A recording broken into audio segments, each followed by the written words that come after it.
Man.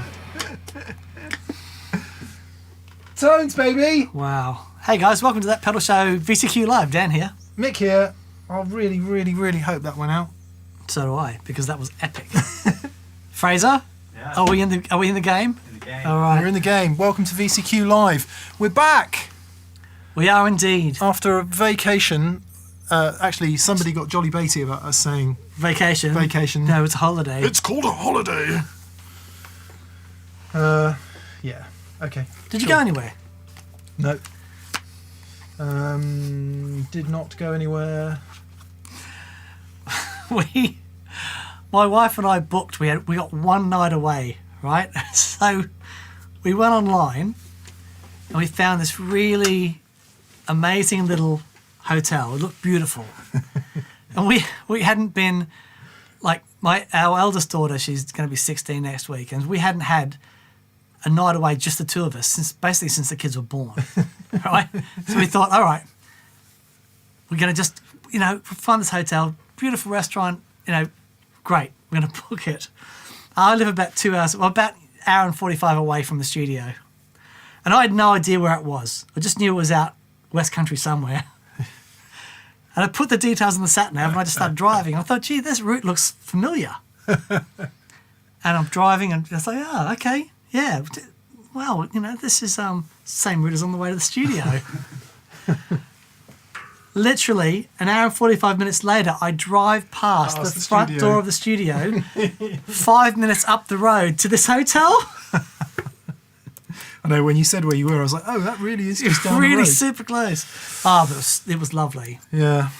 Yeah, welcome. My computer's just signed me out of the whole account, obviously, so technology fail straight from the off. Welcome. Yes, VCQ. welcome indeed. Hope Welcome you're all indeed. doing okay. Lovely to be back. Somebody posted that they were having a really crappy week, and that they cheered them up that we're going to be here to hang out. If it's any consolation, I feel exactly the same. Really? Yeah. I don't mean to. Let's not do a downer, but I think the reality of, in the UK anyway, the summer kind of winding up, everyone going back to school and work and vacations being over, and what's going on with the dreadful virus. But we mustn't talk about it or think about it. We must just get on, Daniel. Let's get on. Focus on now. I like that. And the eternal unmanifested that is this moment. That'll do. You like that? Yeah, I do. It's very nice. It's very nice. I felt immediately better, actually. We came in here today, and I've been at home sort of plinking away quietly on my guitar. Came in here, turned these up. I was like, oh. Yeah. That's better. Yeah. I've been at home with little headphone amps and things. I've been playing that Boss headphone thing. Yeah. And it's been, it's fun, but boy, oh boy, there's no substitute for this. Yeah. And Not really. it's not loud at all. but it's glorious. It puts blood into the bones. It's just Glorious great. it is. Glorious indeed. Boy, oh boy! Wow. Let's get on with it. It's Looks like we're gonna have a busy day. Wow. Blinkers. Straight off the bat, Matt Lloyd, first in. Well done, Matt. Hello, Matt. Hope you're doing great, buddy. He said, Matt says, what's your take on Messer Tweed versus Fender Tweed? Two Rock versus Fender Blackface, Friedman versus Marshall. There's about 3 shows there. Yeah. What was the full question? I'm trying to catch up. Messer Tweed versus Fender Tweed, Two Rock versus Fender Blackface, Friedman versus Marshall. So Okay. interesting. Yeah, if you want it, the bottom line is if you want it proper and right, then you have to buy the right thing. Yeah. And the right thing is a vintage version of that thing. So nothing, I mean, I love my Two Rock as much as the air that I breathe, literally. But it doesn't sound like a Fender All Blackface. I need is the air that I breathe and your Two Rock. There you go. The only thing that sounds like a Fender Blackface is a Fender Blackface. Sure. And the only thing that sounds like a proper Fender Tweed is a vintage Fender Tweed. Yeah. So I think a lot of these people are making alterations to their own personal taste. Yeah. Which, it's like solve problems. yeah, sure. Adding gain here, changing EQ, all that sort of stuff, and that's a personal taste thing. Yeah, I mean, I tend to prefer the modern variants thereof. Sure. Yeah. Which is why I like Two Rocks and Messers and Yeah. all that kind of stuff. Yeah. Because I don't know why that is. Because when you do hear the real thing used in its proper environment, there's literally nothing like it. Sure. But yeah. Holy Freak 86 says, "What's that guitar?" If you're talking about the one I was just holding, it is a Supro James Sport, no longer made by them, with a Gold foil. gold foil pickup. Dan has a 1965 Fender Telecaster. I do indeed. John Reed, hi from Stowe Market. Hi, John. Master Thanatos 76 says, Guten Tag. To you. Dave Downing, hi from Newcastle, Washington State, says Tony Rosales. Mark Levenish, welcome back from Denver, Colorado, and Shane Ricer, South Carolina, checking in. Look, massive hello and much love to all of our friends in the States. Australia, all over the world. Yeah. Thank you to BV Ninja, Yes. to BV for moderating today as always and keeping us relatively safe and helping out in the comments. We really appreciate it. Yep. Alan Miller Silva, greetings from Brazil. Ah, Brazil. Us. Yes, I've been watching Queen of the South Oh. with Alice Braga. And Oh, she's yes, Brazilian, she is I indeed. believe. Yeah. She's indeed. Yeah. She was in a film called Red Belt, Right. and she's great. Jolly Willard, what's up, guys? Cheers from Chicago. Cheers to Chicago. Sweet home. Right, Sean McBride. Hey guys, from the ever so exotic Edinburgh, Scotland. It is exotic. I love Edinburgh. I would move there tomorrow. Yeah. I haven't been. It is one of my favourite places ever in the world. It's just stunning. Have either of you considered playing a 7-string for on a video? I'd just love to see you guys play one. Rock on. I haven't. I have enough trouble with 6. Yeah. If the truth be told, and all I'd want to do is like real cliche. I would be really interested in hearing you on one for jazz. So I was just going to say, the first 7-string I ever played belonged to a guy that I had a couple lessons off in Brisbane, and I'm so sorry I can't forget. I remember. I forget his name. Bruce? Yes. Was it Shayna? It was Dave-O. Dave. But he had one of the first 7-string jazz guitars. Like, he was a jazz legend, an elderly gentleman. And he would come to where I was studying music, and and anyway, what he would do on a 7-string jazz guitar was stunning. Yeah, I hadn't realised that before all your Ibanez Universes and your rock 7 strings, 7 strings was not uncommon in other forms of music. Yeah. I'm not going to commit to one, but I'm sure I read somewhere in a magazine that I was probably editing at the time that in South America, it wasn't uncommon. Really? Nylon Yeah. strings and stuff like that. Yeah, right. Okay. I may be talking cobbles. Harp guitars and stuff. I mean, Yeah. tense, loads. On the subject of guitars and jazz, we're starting a petition for Dan to get a jazz guitar because he's playing a lot of jazz and he really wants a jazz guitar. Comments and suggestions, please. I want him to get an ES175. And I would love an ES175, but I want one. I don't want one that's so thick. Yeah. So when we did the Comfort Zone video, and I was on mix 335, and I loved it. It was just glorious. And it made me think, I want a dedicated jazz box. Yeah. And I've got the jazz guitar that my dear friend Mark Johns gave me at home, and it's a It's an aria, isn't it? no, it's like that. It's not a Washburn, Well, yeah, yeah. and it's great. It's really nice. But I'd love to get a proper So I think jazz box. we need to get you to play some solid carved top guitars, Right. and see what you think of that. Because it's Okay. a very different experience. than the pressed laminate thing. Yeah, Okay. and plenty of awesome jazz players down the years used laminate top guitars, Sure. right? Yeah, But yeah. a lot of them used Proper. carved top. Yeah. I mean, guitars. yeah, I'd love to.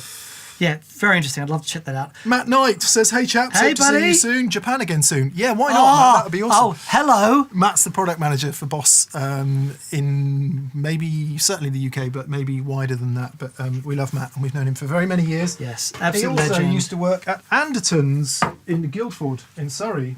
Anderton's is like this birthing Pots. ground of just industry talent. Mecca for pots. Mecca for pots. Yeah, people of talent. Okay, Yeah, people have. Okay, very good. yeah. Vibas Patil Hello, Vibas. says, "Hey gents, what's more feasible in the context of using a programmable EQ, source audio for example? Making a humbucker sound like a single coil or the other way around? I'm torn between an HSS Sir or a PRS DGT as the next big purchase." Okay, so I understand the question. Here's the problem with that. It's not about EQ. It's about dynamics. It's about compression. It's about headroom. It's so much more than EQ.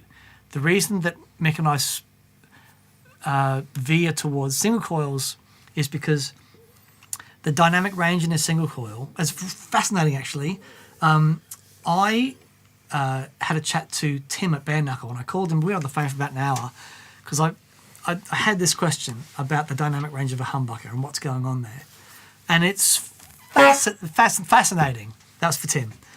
Tim Mills, a legend, beautiful man, and just a sort of fountain of knowledge. And also, on the next day, had a massive conversation with our dear friends in America, Ron Ellis, about single coils and their dynamic range. But so anyway, it's so much more than EQ.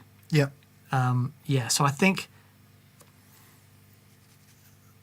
Your Tricky. choices, Vibas, are if you're really comfortable playing a certain style of guitar already, and let's say it comes from the, in the case of the Sir, it comes from an S-type background. Yep.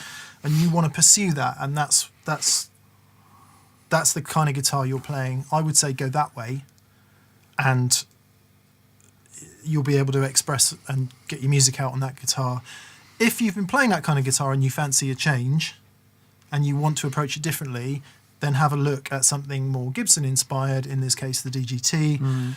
I played, so as you know, I'm a Strat person and have been all my life. When I got my DGT, I used it as main gigging guitar, actually my second gigging guitar, for 3 or 4 years maybe, and I had to play it totally differently than how I play my Strat. Yep. Which is great because it puts you in a different frame of mind. If you're open to that and you want to let the guitar do what it does, then having the different guitar is fantastic. If you start going down the route of trying to make this guitar fit your box of what you want it to do, I think that is a route to buying loads of guitars and never being happy with any of them. Sure. You've really got to let the guitar do what it wants to do, I think. And if you start trying to bend it, mould it into something that it's not, Tricky. all you're doing is fighting against it the whole time. So Yep. all of that said, both utterly killer guitars. So my advice would be to go for the thing that's most different, Yeah. and then you'll have that experience. Yeah. I would say, like, when I hear Mick on his single coil Strat, and he turns the tone down a little bit, and you can compress it a little bit, and maybe just, EQ the top and bottom off a little bit. The nature of a humbucker, when you think of the inductance of the cores and the capacitance and stuff, you do end up with, like, the filter. And so it is more mid-range heavy.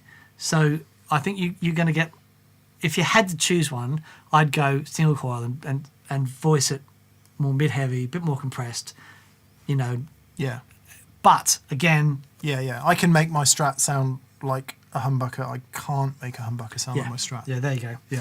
Andy K says, welcome back. Love the show, guys. TPS helped me renew my love of guitar. That's excellent. After a period of neglect. Too much work, not enough schwang. Yeah, baby. I think we all feel that. And P.S. sending best wishes to Robert Keeley for a speedy recovery. Yes. Yes. So I was having a text conversation with Robert while he was in the waiting room going in. Robert is a beautiful man. He's a hero of a personal hero of mine, hero of ours. And obviously, D&M drive made by Robert Keeley. He's just a beautiful man. We love him to bits, and surgery went really well. He had heart surgery this week. For Yeah, anyone bypass, who doesn't know. true bypass heart surgery. Yeah. But surgery went really well, and he's in recovery now, just chilling out. So yes, sending Robert lots of love and air high fives. Absolutely. Bosh. Yep. Pedal Experiment says, looking forward to hearing that chrono delay. I've been wondering about that thing lately. Weird timing. It's so weird, whenever we get it out, we're like, yeah, this sounds good. So good. This sounds good. And funnily enough, given the connection between Providence and Yuki Hayashi, who used to be at Providence, is now Free the Tone, has been Free the Tone for forever. But anyway, I got the old flight time out while I was at home, and it's like, oh man, I like this so much. Well, I was saying that slapback shorter delay time thing, 130 to 150 thing, for me, it just, whenever I hear that set of that setting, like like you had on the intro, it's just the best. It's a cool noise. Yeah, really cool. Jolly Willard, thank you so much. That's very kind, mate. Thank you. David Burke says, hope you had great holes. Yeah, I think we both did staycation, didn't we, pretty much? Yeah, pretty much. I was in the spa. Yeah. Chilling out. Dan has a spa in his I have a little garden. spa, but it's still bubbles and hot and great. Stayed at home, just didn't really do anything. It was very nice. Thank you very much, David. He says, any experience with Morley 2020 pedals? Want wah volume, which is easily switchable between the two. Seems to fit the bill, but I'd have to ship from US to UK. I don't have a lot of experience with Morley, actually. Do you know anything that goes wah volume? I mean, certainly loads of people use them. They're really popular. Yeah. Very well made. Yeah. Obviously, so Steve Vai has his bad horsey wah. And they're great. My issue with them has always been that I don't know the 2020 series, but there's a lot of them that are buffered when you hit them. Yeah. They turn on. They're also optical as well, aren't they? They're not mechanical. Yeah. But the optical can be cool, but it's a different thing than a traditional wah. Yeah. But I mean, the sounds that Steve gets from his bad horsey thing is just amazing. Yes. Can't really argue. Yeah, with that. I would need to spend some time with them. Yeah, I'm very much like I started using the Wacko wah, and that's just ticked all the boxes for me. Yeah. But yeah, we'll spend some time looking at. Well, I did have a DoD wah, which I think. Well, I think it's up there, isn't it? It's up there somewhere. No, maybe not. Anyway, that is a wah volume pedal. Yeah. And actually, that one on the end was the old Buddha V wah. I think was a wah volume, worked pretty well. Okay. Anyway, just having never really worked for me switching between the volume and the wah. No. Sort of both were compromised. Yeah. Anyway, that's just. Mark Basinski, hi Mark, and thank you for your kindness. He says, tell us about the Mesa amp. That is a Mark 1 reissue. Dan and I, what were we doing? We filmed, just before we went on holes, we filmed a 10 things, thanks Fraser. We filmed 10 things you asked us for, and one of the questions was, I don't think it was from you, Mark, what about the lead tone in the Mark 1 Boogie? So we cranked it, and we were both like, oh my God, never realised it really sounded like that. Unreal. cascading gain stages. Yeah. Mark, just for you, let's hear it, shall we? I'll get the only guitar that anyone's allowed to play with a Mark 1 Boogie. Given that I don't actually have a PRS Santana model. Right. So we'll crank it up a little bit. Fraser, please. Well, you know what's going to come. So Larry Carlton, apparently the magic place for the Mark 1 Boogie was 777. Okay. So we go into the input 1. If you think I'm going to turn this up to 7, you're insane, because it is literally ear-poppingly loud. It's It's so 100 loud. watts. So loud. So we'll go to 2. That's like an EV speaker type thing in there. Yeah. The black shadow, is it? Kind of. Right. So we're on 2.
Sorry.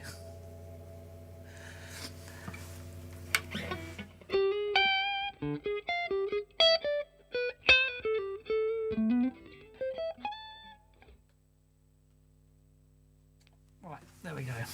Oh, there you go. That's the Mark 1. It really does sound ragged, cranked. You need to take all the bass off Yeah, right, okay. and play with the kind of skill and touch that someone like Larry or Robin or Eric Johnson would do, who were all people that have used them in the past. Anyway, more on that in the 10 things you asked us to try. Sure. I need to just turn it off because it is not very well, I don't think. Music Therapy Les says, I just want to say hi to you two and to everyone in the chat. Slow mode blocks me from doing that in real time. So hello, everyone. Hello, Music Therapy Les. Hello, nice to sorry, see you. we have to have slow mode turned on, otherwise stuff comes through so thick and fast we miss it. So, Tom Murphy says, has been very generous. I assume you're not Tom Murphy of Gibson Aging fame.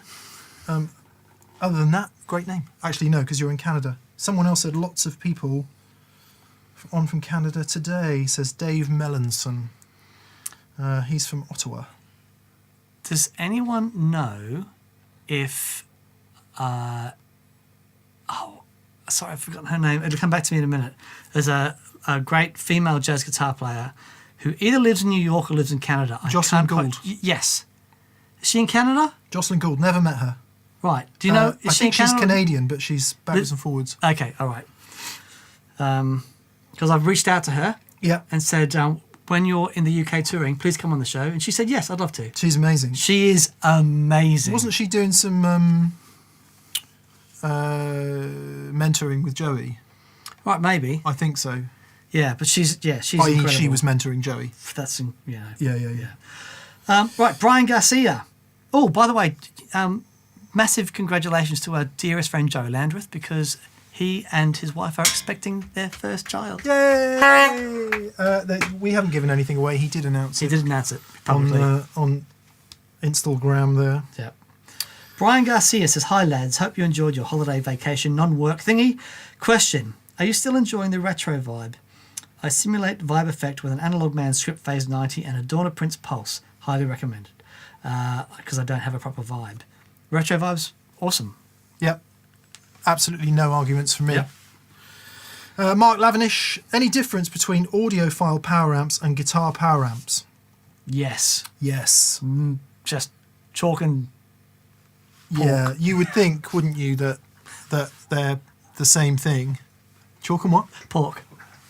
Chalk and pork. What shall we eat for dinner this evening? Dan is staying at my house tonight, and we're going to do some strategizing, so we should feast on some good food. Can we go to the Italian? I don't know if you... do you want to eat out? I'm happy to eat out. Eat out to help out. Really? Oh, We could no, try. I don't. I don't want to. We could try. I've been out. I don't like all the... Okay, all I right. either want to hug people or not go out. Yeah, let's go to the Italian. Let's see if they'll have us.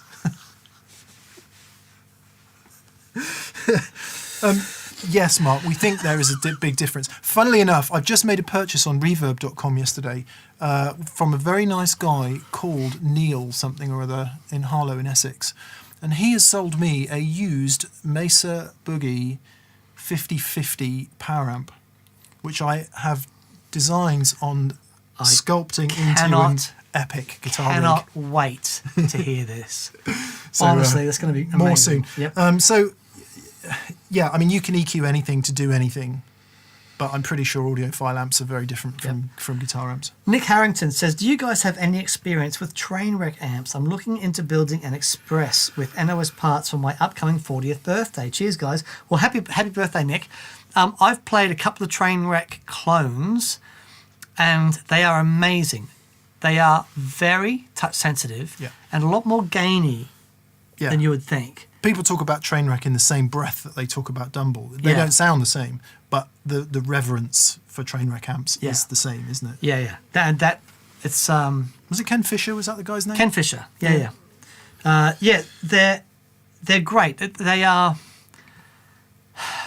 So what did I play? An EL84 version of a Trainwreck, and it was incredible. It sounded like my matchless cranked. And you know how when that thing's turned up and there's that touch sensitivity it gets, it had that like all the way through.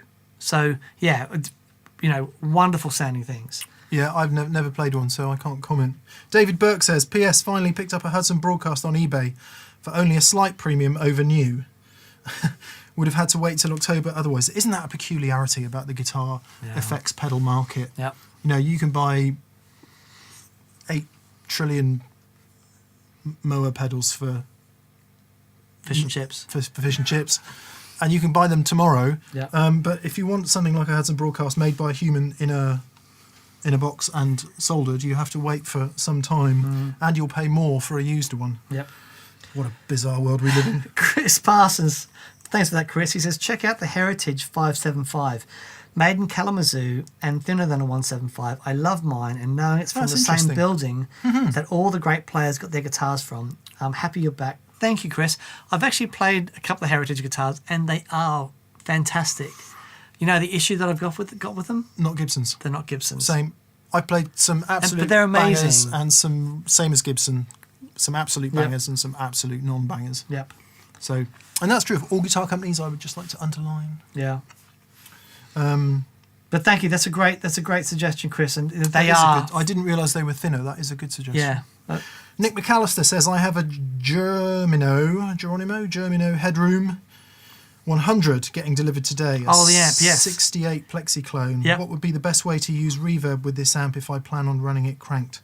It depends if it has an effects loop. If it has an effects loop, put it in the effects loop. Yeah.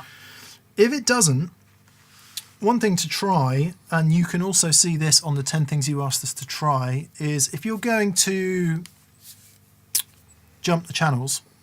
So for anyone who doesn't know, Plexi Marshalls and lots of Marshalls have 4 inputs because they have 2 separate channels and they have a high and a low sensitivity input for both channels.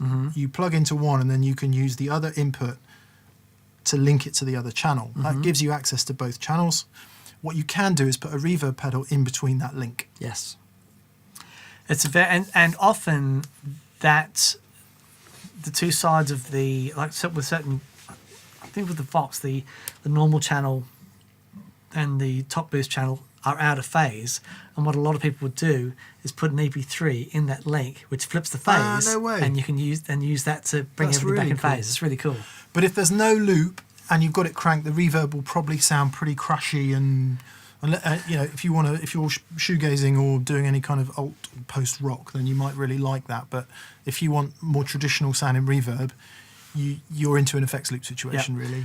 The only other thing that I would suggest, if you love the crank sound but you want to use a reverb, the Fryette Power Station gives you the ability to crank the amplifier and then gives you an effects loop post the gain of the amp.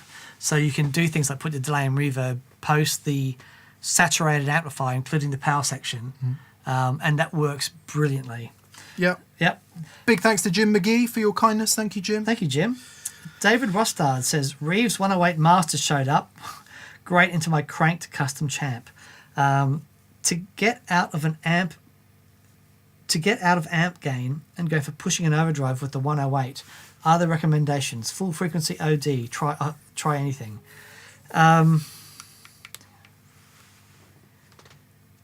Yeah, I would say the 108. I'm trying to remember which one the 108 is. Is that It's the one that sounds a bit like a Mark 1 tone bender, but with more. And Yes. we found it had a tremendous amount of bottom end, if I remember correctly. Yep. So I would say try and put the put your overdrive after that, Definitely after. and use that overdrive to create the compression before that goes into the amp.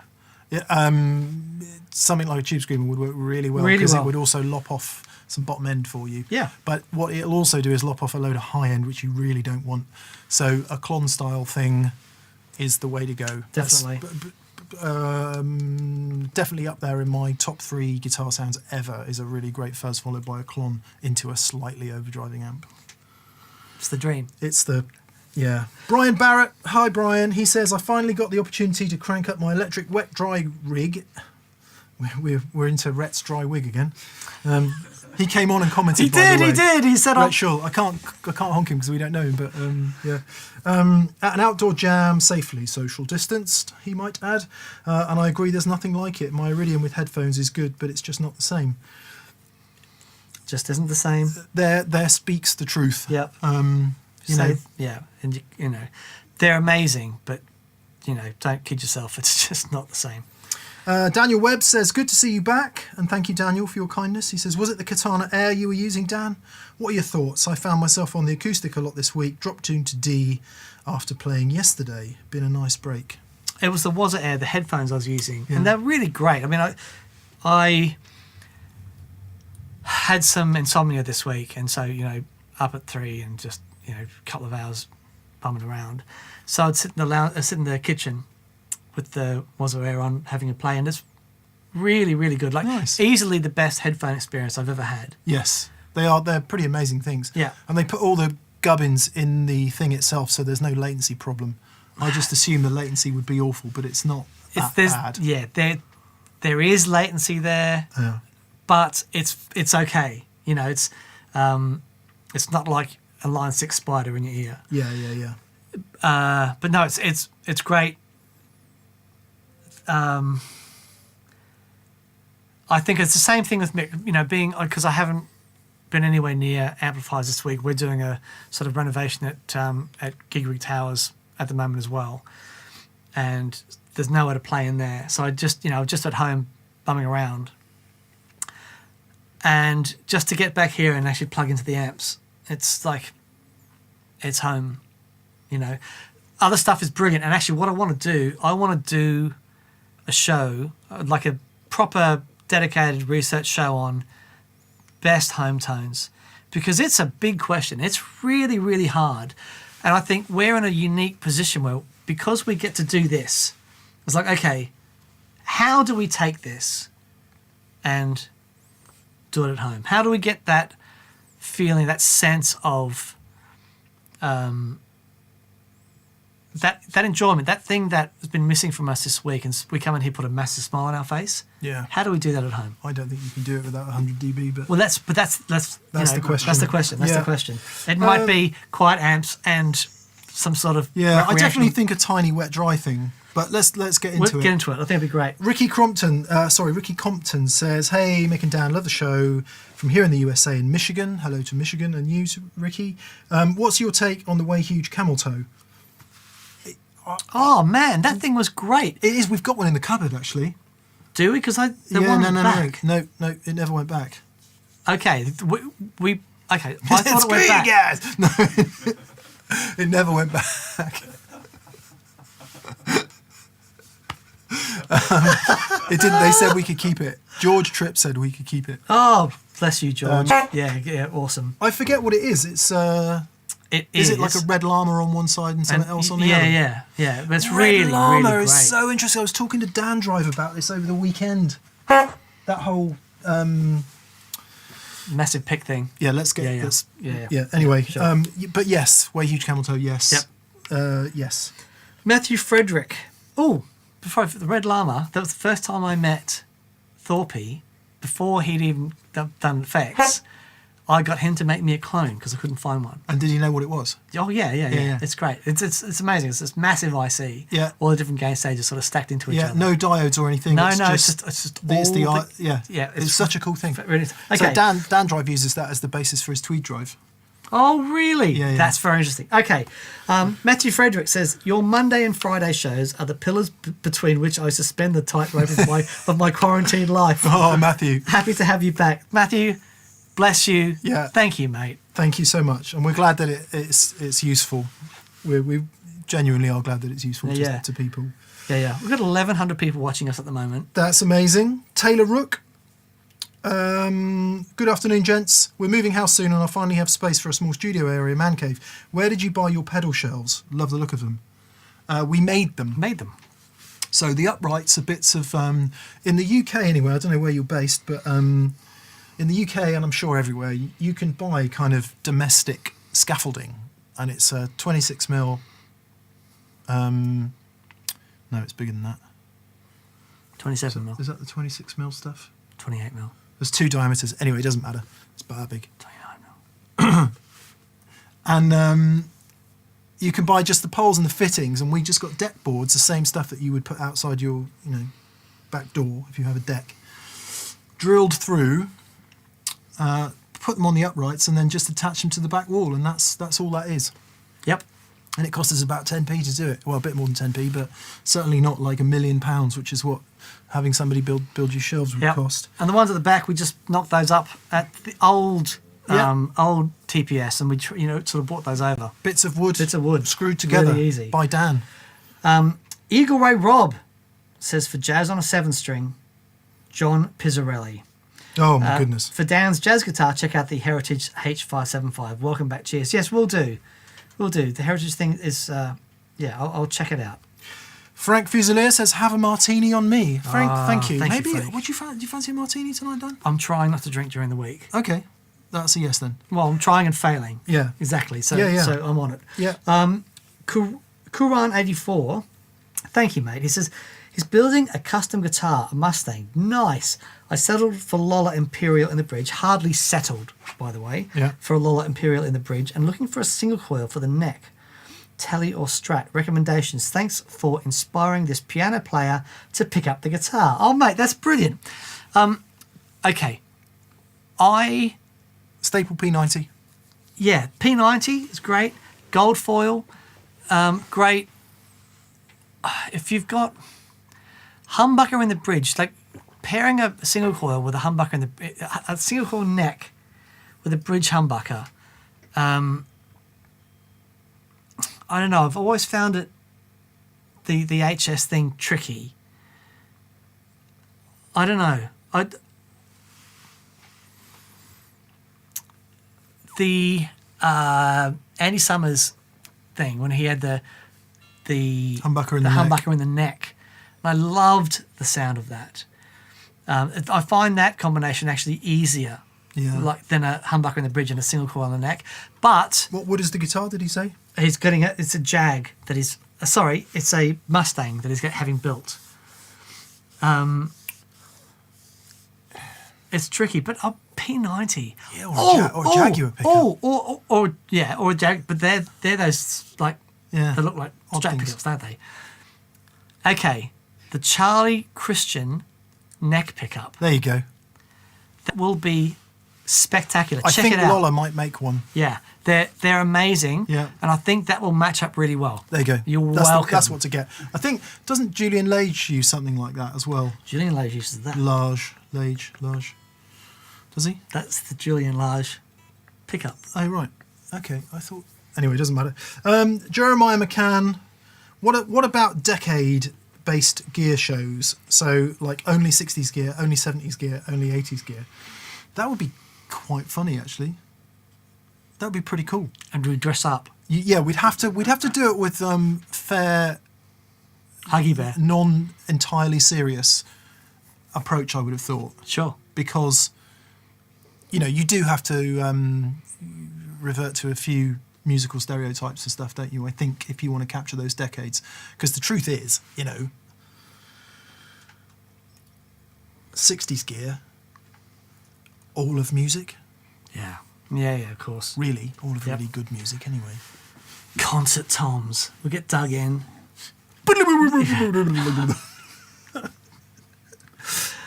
Eric Williamson says, hi. I love my QMX10 and have finally finished my Novo 32 build Nice. with all 17 pedals on it. However, I have a Phase 90 and an MXR Univibe that are too strong. Should I use a wetter box? Are there any other ways to tone it down? Wet dry, go wet dry. Yeah, wet dry.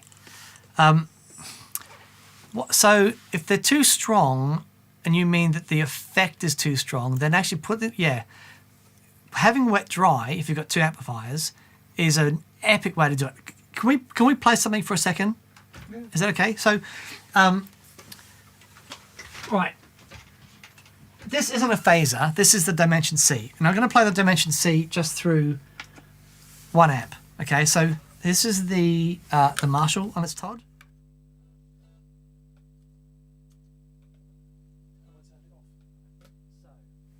Oh, hang on.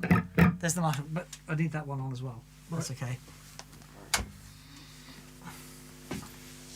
Okay, so this is the Marshall.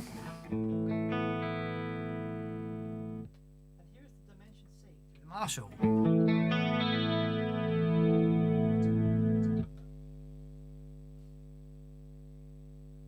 So that's the Dimension C through the Marshall. Okay, one more time. Dimension C through the Marshall. Wait for a thumbs up from Fraser.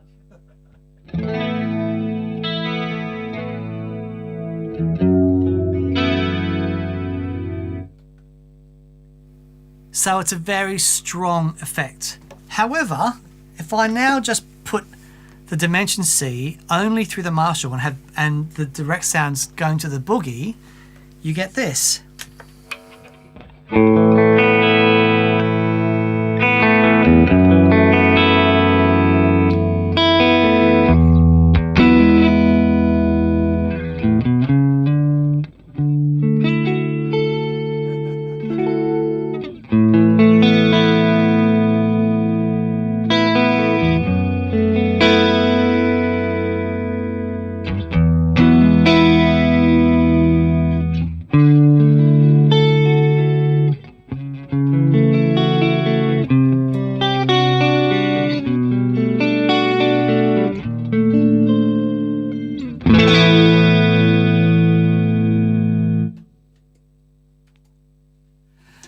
So That's what wet dry that's is. what wet dry is, and it is just the most wonderful way to use modulation, because that's that thing you're saying where it's strong.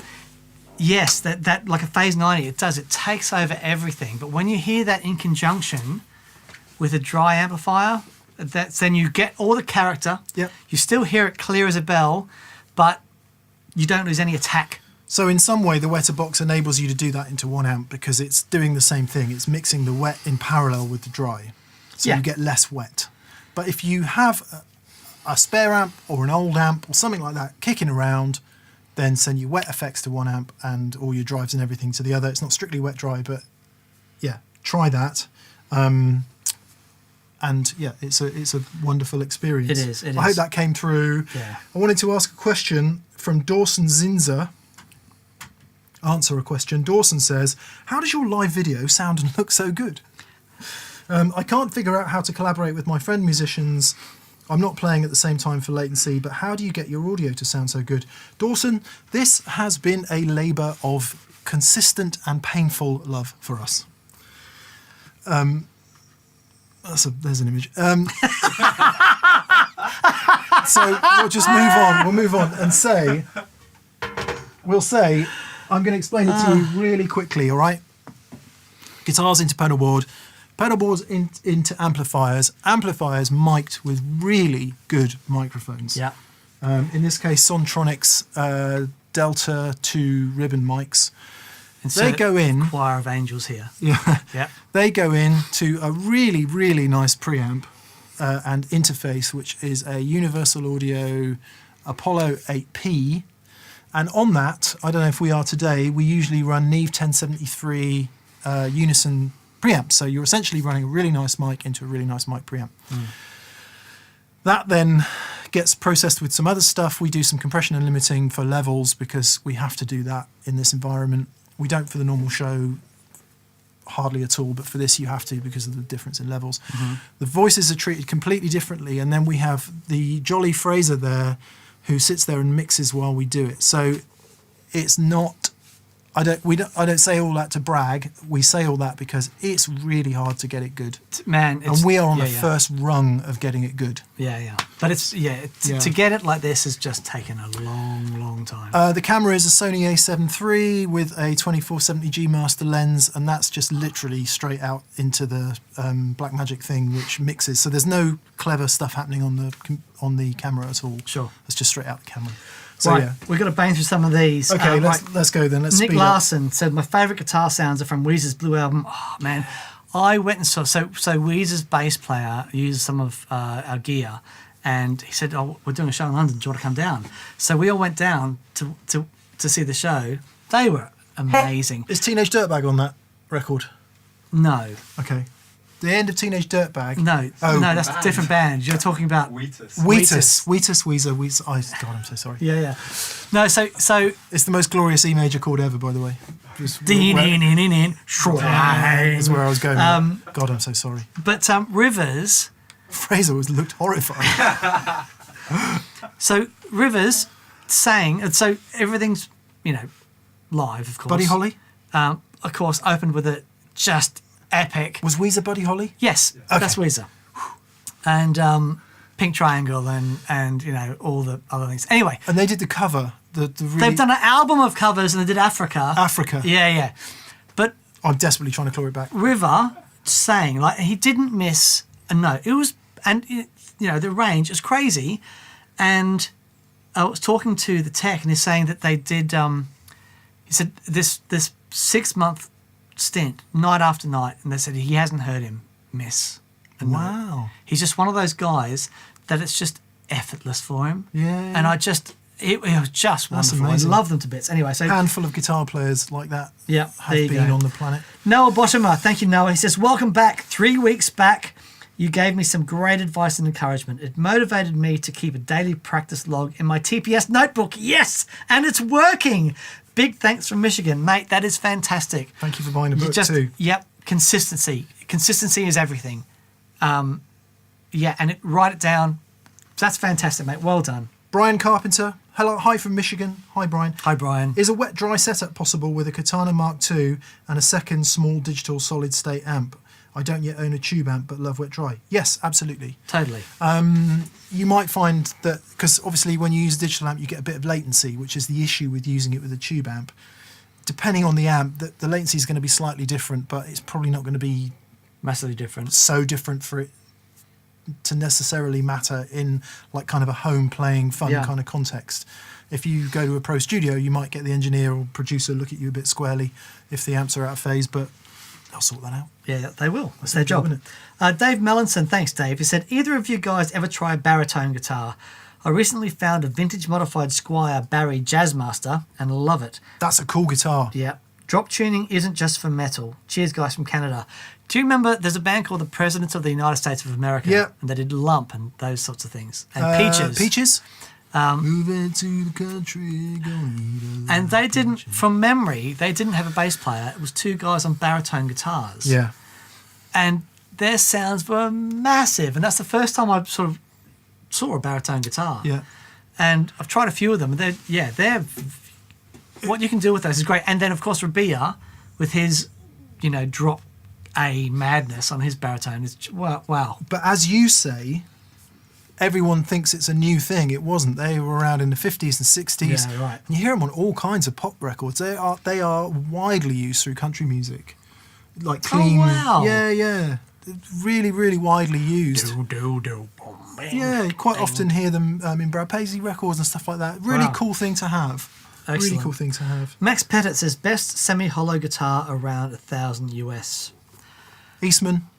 There you go. Bang. Or Ibanez Art Core series. The thing, I've said this before, I'll say it again. The thing with all those guitars is they are largely all made in the same place, or at least the small handful of places.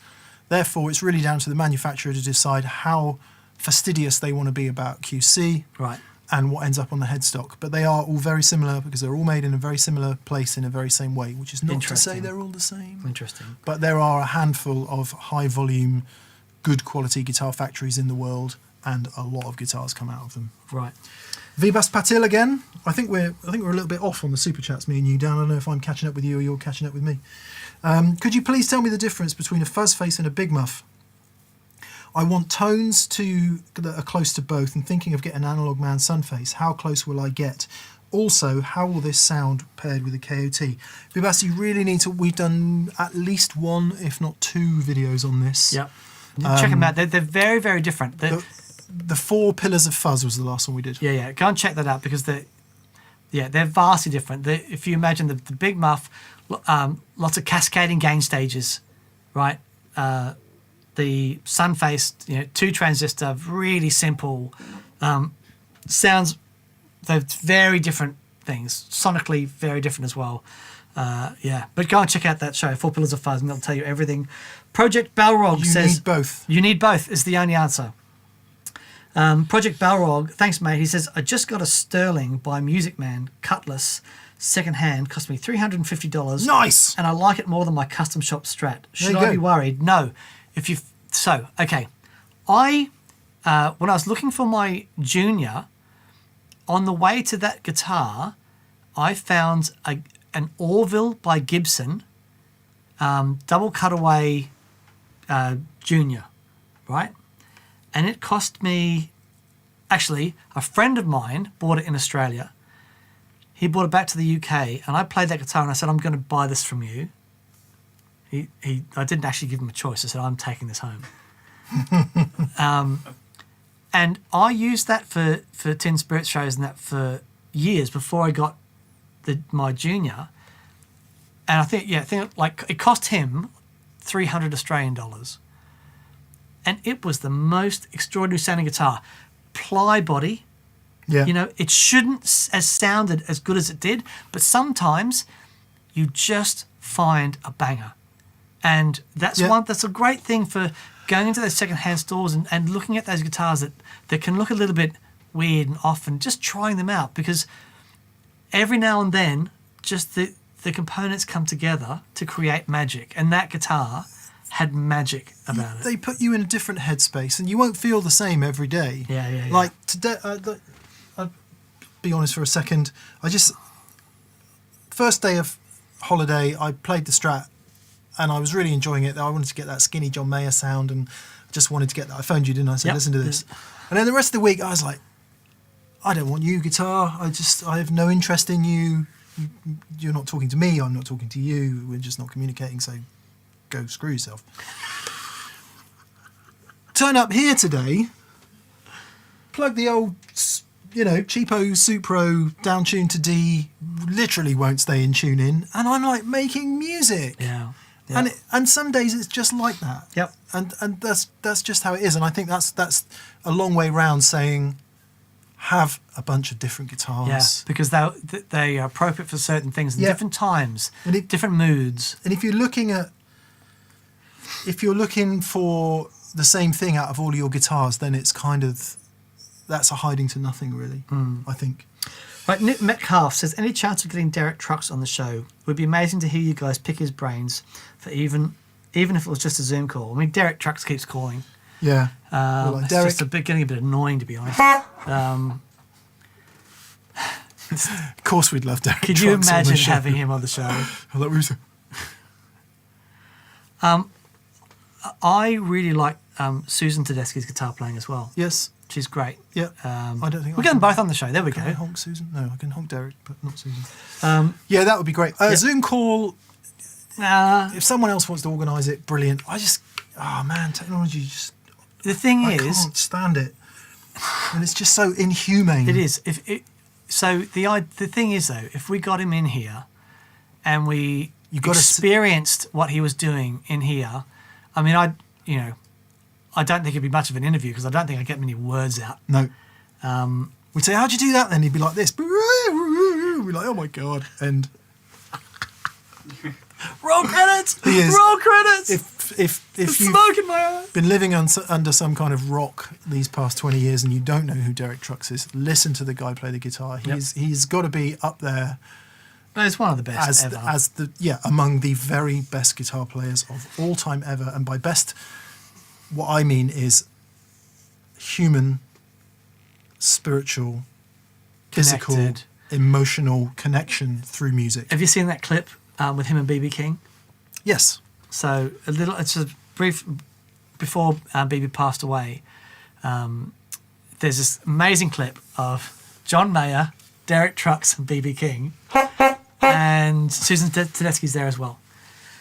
And and BB King leans over to Derek and says, "Play that solo again like you played before." And so Derek plays this just heartbreaking guitar solo. John Mayer's looking over and watching it. Then you see John go, "Oh no!" Like, he just shakes his head, and then BB King in the mic says to Derek, "That's as good as I've ever heard it." Oh, and it's bless him. just you hear everyone in the crowd just goes, "Wow!" Imagine BB King saying that to you. Derek Trucks, just good as a cucumber, just looks at him and goes, "Thank you." It's like. Yeah. I love. We really do need to answer the questions. But the other thing I love about Tedeschi Trucks Band is they've just created their own thing. Yeah. There's about 58,000 people on stage, maybe 57,000. Yep. At least 2 drummers. Yep. Like keyboard players everywhere, Yep. horns. It's a massive outfit. Yep. And they make that work. They do. At times it sounds like there's 2 people on stage, and at times it sounds like an orchestra. It's a wonderful unreal. thing. It's a wonderful thing. Yeah. Paul Wygard says, "I've just bought a Tone King Gremlin. Is there a type of drive pedal that works better for low wattage amps?" Dan and I would normally say something shapy Yeah. rather than like an overdrive pedal, and by that we mean various boosts will boost in different areas. So if you just go for a normal overdrive pedal, what you might find is that it might overwhelm the amp a bit. Small amps, when they're cranked, are cranked, and if you just shove a load of distortion into them, you can get too much low end, it can get flubby, which can be an amazing thing, can be a really great thing. But sometimes what can be more effective is to just shape it. So a treble booster, certain types of fuzz that are very sort of focused in their EQ response. But I would go with a booster that's got an EQ section on it. Yeah. So the RC booster is really great for that. But even something like there's a reason that the Tube Screamer is a Tube Screamer. Yeah, It just works in that situation. Super Overdrive, similar thing. Clon, all those sorts of things that are going to work with the limiting of the amplifier. If you really want to get, full on with that stuff, treble boosters into low wattage amplifiers. But this is when the treble boosters work when the amplifier is working, that works with the limiting of the amplifier. But yeah, shapely boosters is a great one. Shapely drives and boosters. It's such a minefield, isn't it? It really is. If you are like most people, relatively clueless because you haven't owned every overdrive pedal going, start with the classics. Definitely. And pick them up used, and you can buy and sell them on Reverb or whatever. Yep. And it's just a great way to get your head around it. Might seem like a bit of a faff, but it's a really good way to hear the stuff. Yeah, there's a show that we did recently finding the right overdrive for you, and there's all the information's there, so that's a good one to check out. David F says, have you been following the Great Guitar Build-Off, and if so, what are your thoughts? I haven't. No, what is that? Is it a TV show or something? No idea. Someone let us know what it is. Yeah. Because that sounds very interesting. Yeah. Jim McGee. Jim says, what would you do differently on a studio pedal board and a live pedal board? The studio pedal board will not be amped. Oh.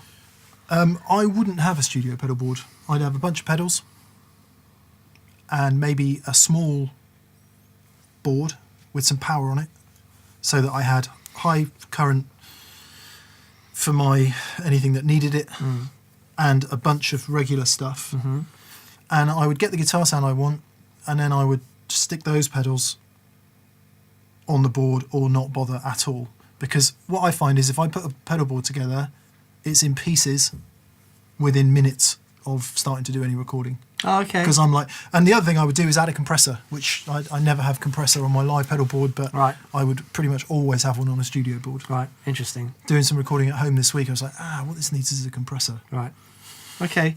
I would have a studio board. When I was been recording the guitar tracks for my EP, I put together a specific board for recording that. I think I had like 3 phases on there. I had no delay and reverb, but it was all about the gain staging and modulation. And I was getting all the delay and reverb from Logic, which I think I was. So this was an experiment really, because I thought I'd be able to do that, but I think in reality I'm going to end up taking one of the tape delay home and doing that, because it was really good, but what was lacking was the performance. Having that there. Yeah. Yeah. So my studio board looks very different. I think so. A lot of session guys have things like H9s and stuff on their board. So if they need a specific rotary sound or a specific thing, they can dial those up in an H9 or the HX Stomp, or they have their gain stages that they like and their compression, that sort of stuff, but they will have a couple of things that are really, really super flexible, just in case they need something quickly that they can, And then the engineer says, yeah, can I have a dry feed as well, please? Right, there you go. And they totally reamp it and change it all afterwards anyway. Yeah. Totally. Ben Turner. Hey, Ben. I'm considering getting the V40 Deluxe. Could you explain the difference between just using 7-watt low power mode as opposed to just turning the master volume down? Yeah, okay, so Victory V40 Deluxe, brilliant amplifier. If you have it in full power mode and you have the master volume turned down and you have a relative amount of preamp gain, you'll get a fairly clean to slightly crunchy sound. If you max out the preamp gain, you'll get quite an overdriven sound. But if you're talking about sort of clean to crunchy sounds, that's all coming from the preamp. What happens when you flip it down to 7 watts mode is you can turn that master volume up for the same level. So let's say you're this loud in 40 watt mode and the master volume's here. Well, if you want to be that loud in 7 watt mode, the master volume's going to have to be like there. What that does is it works the power section harder, works the power tubes harder, works the phase inverter harder, and that whole power section, so you get more compression, overdrive, sag, and dynamic. All the stuff that the valve does when it's working. Yeah. Yeah. So it's the sound, depending on how you have the preamp set, might end up being kind of similar, but the feel will be very different. Mm. So yeah, it enables you to get the power section working at lower volumes, is what low wattage modes are all about. And glorious it is too, especially for recording. Yeah. Very good. Chris Collins Guitar. Thanks, Chris. He says, thanks, Mick, for the pickup suggestion for my Memphis-made 59 reissue 335. Nice. Low wind Imperials, 50s wiring and neck finish strip. Has made it a jazz blues beast. Chuck your MHS in the bin. Well, you're not the only person to say that. My friend Chris Vinicum, who used to work with us on Guitarist magazine and is now the editor of Guitar magazine, he said the same thing, actually. He didn't like the EMHS pickups at all, so they were really woofy and woolly sounding. Someone else has asked, and if I've missed it, apologies. If I haven't missed it, we'll come back to it. Am I still selling the 335? Because I had my little girly hissy fit about Gibson. Actually, I shouldn't say girly. It's not right at all. My non-gender specific hissy fit about Gibson. I've chilled out about it because it's not my task. It was what do you call it? It was what time? It was Psychological time. Psychological time. It was psychological time. It's not my task to make the corporate board of Gibson not be wieners. Not be wieners. Yeah. It's not my job to do that. My job is to enjoy my guitar, which I do, and it does annoy me a bit. Actually, I don't. So anyway, the point is, there's no point worrying about all that stuff because I can't change it. I do love that guitar. However, am I going to get a Collings? Yes, I am. I just need to figure it out financially, timing, and find the right guitar. Those three things need to come together at the same time. I did find a used one actually, which looked really, really lovely, and then COVID work, etc., etc., etc. I just didn't get in the car and go and see it. But I really genuinely do want a Collings. But I say we, as that pedal show, we don't really want to get rid of the 335 because it is such a pillar of classic tone that we should keep. However, it is going to get new pickups. Right. Okay. At some point when I can, when I'm over my little hissy fit. There's two other sets of pickups to do first. The Epiphone Casino and what else have I got? Oh, I've got Lolo sent me a staple for the neck of the PRS. Oh, lovely. So that's cool.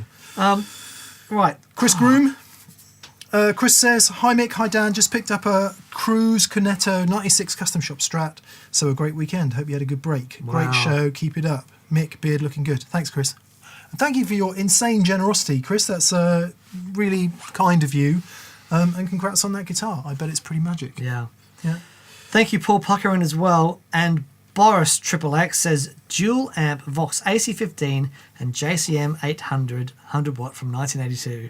Should I buy a Marshall combo instead for a better mix? Cranked 2203, really loud. Thanks from France. Okay. Have a look on Reverb. There's a couple of 4010s and whatever the other 50 watt JCM 800 combo was on Reverb at the moment. Yeah. I was looking at Marshalls over the weekend actually, but one of the best guitar sounds I ever heard was Robert Ford. Yeah. His guitar sound was good, but I saw Midnight Oil live. I was trying to preempt the story. I've heard most of Dan's stories a number of times, you see. And Foxes and Marshalls cranked. Now, even though the Vox AC15 is 15 watts, and you've got a 100 watt JCM 800, you'll be surprised how loud that 15 watts is. No, it's not going to be as loud as the 800, of course. However, it'll give you a different character and a different compression in certain frequencies. I would say, however, a 30 watt AC30 with that JCM 800 and you'll be in heaven. Get those two going. That's a pretty special sound. Seriously, AC30 and JCM 800 cranked. Incredible. It's hard to imagine where that is possible these days. But I know. Tony Martinez. Hi, Tony. He says, what's your favourite speaker combination for a 4x12? If I want a classic rock tone to match my 71 Super Lead. Yes, you have. Blimey. Wow. And Les Paul.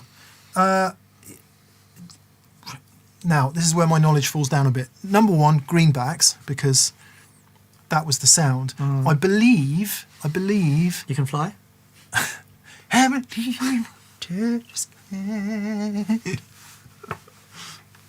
Actually, didn't he get into all sorts of... No, let's move on. Now, didn't Hendrix use some cabs that had a heavier magnet? Or maybe the cone frequency was lower, the resonant frequency was lower or something? Those are my favourite ones. Okay. Yeah, but greenbacks, got to be greenbacks, man. If you get into the 75 watt ones that they started using later, that's a different thing.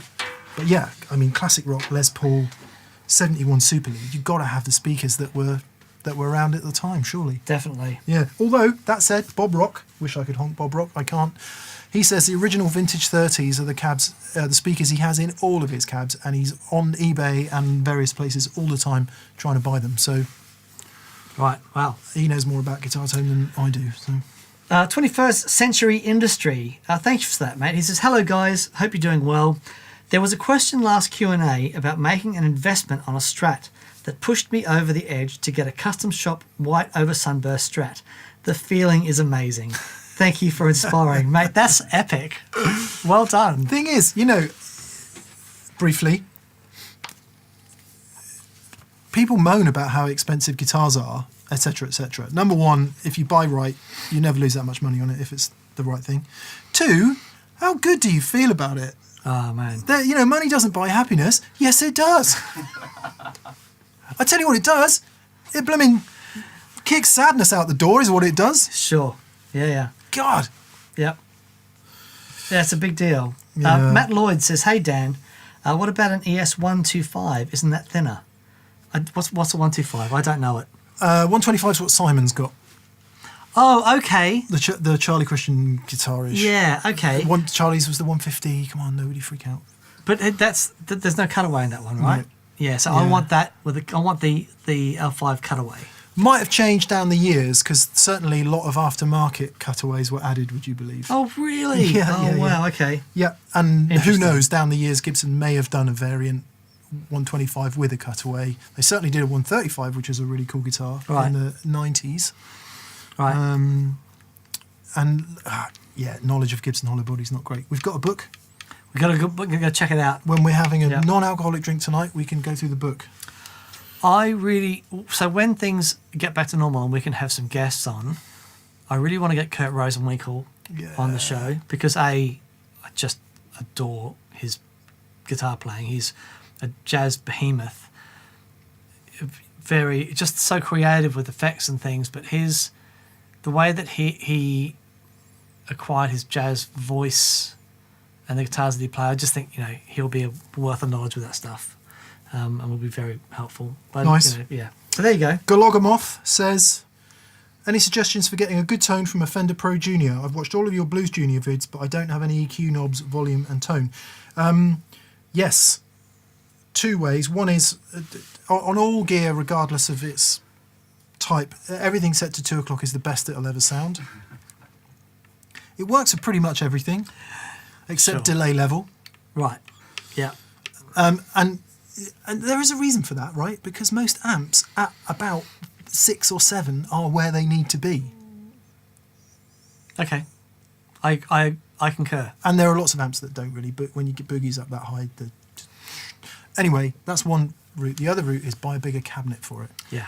We played Mike Analog Man That sound was awesome. Pro Junior through an old Marshall 412 at his place, and it was magic. Unreal. Really good. Unreal. But yeah, I mean, you've only got 2 knobs on there, so set them where they feel right to you. Yeah. You're going to upset everyone. I think the Pro Junior sounds better than the Blues Junior, if I'm honest. Right. It just sounds more open. And Okay. Is it 8-inch speaker? 10. 10-inch speaker? Okay. Yeah. Simon Mastro Matteo says... Hi, Simon. Hello, Simon. He says, well, it felt empty on last Friday. You guys are really part of essential services. Glad to have you back, pals. Thank you, Simon. Thank you, That's Simon. very kind. Nice to hear from you. And Paul Puckerin says, hey, guys, Lord Huron are amazing with their baritone guitars. Saw them in New Orleans. Baritone guitars sound great live too. Yeah, they're Yeah. fabulous. I'm pretty sure John Spencer would play a baritone with Russell Simmons, Judah Bauer, Blues Explosion. So, and Nick Larson, Nick, I'm so sorry. He says, Dan got excited about Rivers Como and missed the part where I mentioned about how the Mesa Mark I is the Blue album guitar sound. Love to see it on no way. TPS. Sorry, Nick. Yes, I did miss that completely. Interesting. So they started that. I know they were using, when Diesel came out, they were using those amps for a long time as well. But yeah, Mark I Boogie. Nice. Yeah. Soren led it. Hi, Soren from Hey, Denmark. Soren. He says, hi guys, love the amp show. What are your favourite dry amps with your 2 favourite amps? And also, what amp mics are you using and why? Answer the easy thing first. We use Sontronics Delta 2 ribbons because in every situation apart from the 2-rock absolutely cranked, they seem to cope. Yeah. And if you stick the mic literally right in the centre of the speaker, it sounds good. Yeah. And it's full, and there's not a huge amount of EQing that needs to be done. Now, for different effects and specific applications, you might prefer the quickness and the sort of mid-range delivery of a dynamic. You might prefer the wider frequency response and, I don't know, roominess of a condenser placed further into the room. So all these things are stylistic choices. However, consistency week after week after week, we hammer those things, and they are really, really good. Sontronics Delta 2 ribbon. It's phantom powered. It can take really high SPL. Yep. And given that they're sat here in the studio pretty much all the time, you don't have to worry too much about them being fragile. Ribbons can be a bit more fragile than your average SM57, which you can just throw into a bag. Yeah. So I got one for my isolation cab, and it's the Grossman ISO cab, and I love it. It's changed my whole home recording thing. Now I got it, and I put it on the speaker, but of course the speaker is facing upwards, right? And I got the ribbon mic and I put it straight down in the centre, put the top on it. Sounded amazing. And then I read that it's like, oh, ribbon mics, you can't do that with ribbon mics. I got all worried and emailed the guys at Sontronics and said, I don't know if I've stuffed this up, because it sounds great. And they said, no, these are manufactured differently. They're really robust and it'll be fine. So, yes, ribbon mics you got to be careful with them, and you got to be careful with these as well, but they are robust ribbon mics. Yeah, this is not your vintage ribbon mic. It's not that. It's modern. I think even the kind of, if you've got all the money in the world, get a Royal 121 and never look back. Right. Because it's just a fabulous thing, but they are loads of money. Or get 3 of them. Yeah. They are really spectacularly good. However, I A-B'd that with, do you remember our friend from Oxford? I do. What was his name? Oh, no, I feel really bad now. I can't remember his name. David, Pete, Andrew. No, he had a slightly not entirely usual name. Davo. Pedo. Doesn't matter. Anyway, I feel really bad. Bass player, lovely guy. He lent us his 121 for ages, and I A-B'd it with that, and I didn't have a preference. Okay, cool. Yeah, I'm going to remember his name in a minute, and I feel really bad that I've forgotten. Favourite dry amps? Mine is that Marshall, but because of the way the volume I play at, I don't have to have it into overdrive too much. So the normal channel can be up and the bright channel can be just on, so it's still pretty clean. If we play outside of here and we need to play a bit louder, then it fuzzes up too much, and at that point it would be 100 watt plexi would be my clean amp of choice. My favourite dry amp is my old AC30, and the wet amp being my Matchless. Just stick a fork in me, I'm done. But anything, I always think anything kind of EL34 works really nicely. For my thing, because my main amp's usually 6L6 or 6V6. Yeah.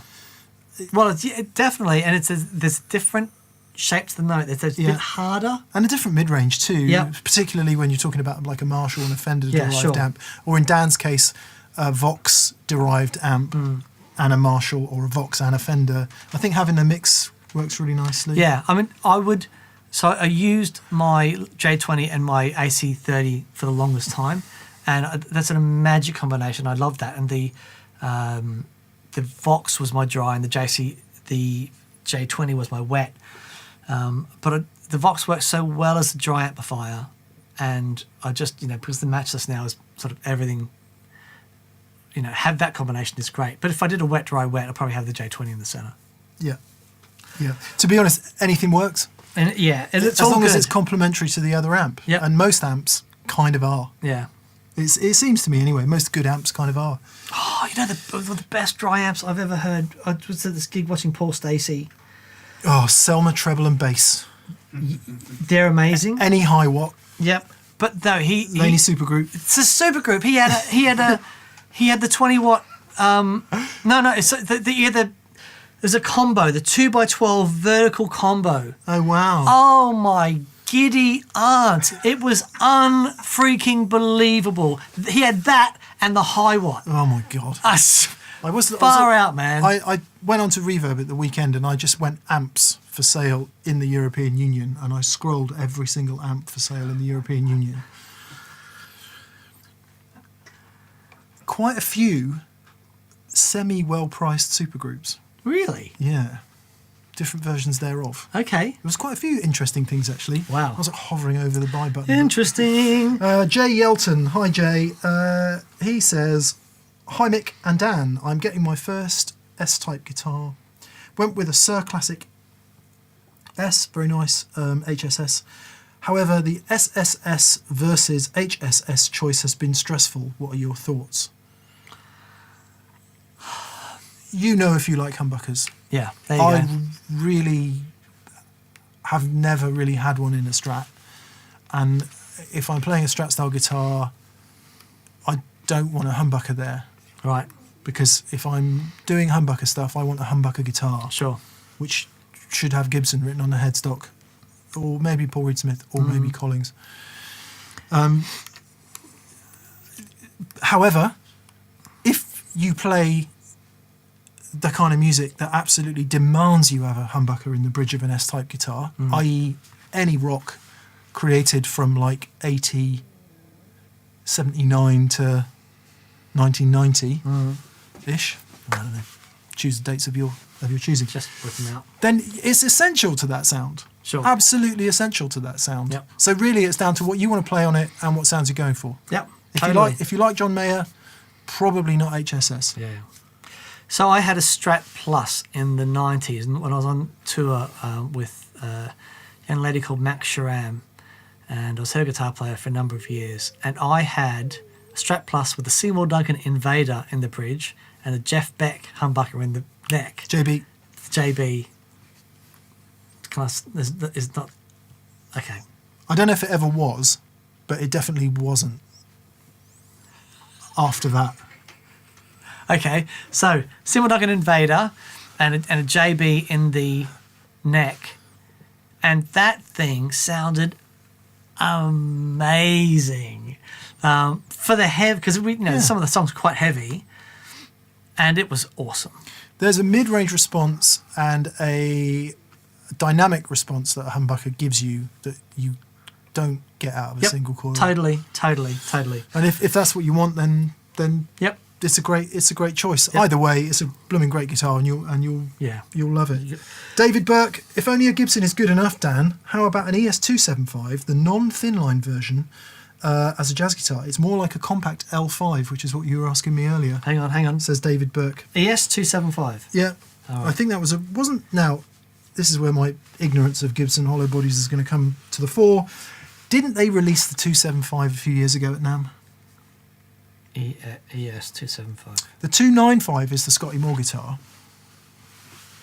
And I think the 275 might have been a more recent addition. Okay, it looks really good. However, I don't want the round.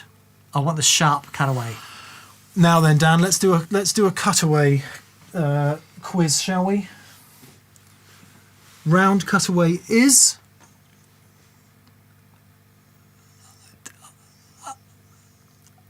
Don't say what I'm thinking. We're live. It's either Florentine or Venetian. Right.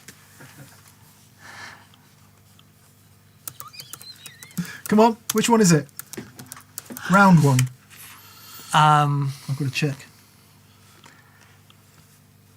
Egg. Florentine is pointed.